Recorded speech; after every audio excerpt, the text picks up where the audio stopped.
आणि यानंतर राज्याच्या राजकारणातून महत्त्वाची बातमी, प्रकाश आंबेडकरांचं सगळंच ऐकलं जाईल असं नाही, असं वक्तव्य माजी गृहमंत्री सुशीलकुमार शिंदे यांनी केलंय। 2019च्या निवडणुकीमध्ये प्रकाश आंबेडकर हे 3ऱ्या स्थानावर होते असं वक्तव्य सुद्धा सुशीलकुमार शिंदे यांनी केलेलं आहे।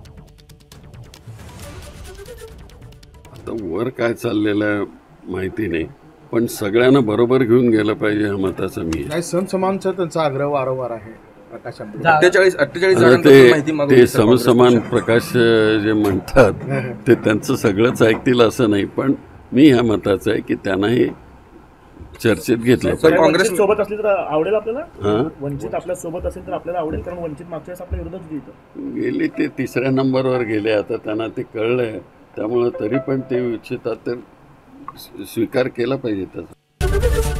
एबीपी माझा, उघडा डोळे बघा नीट।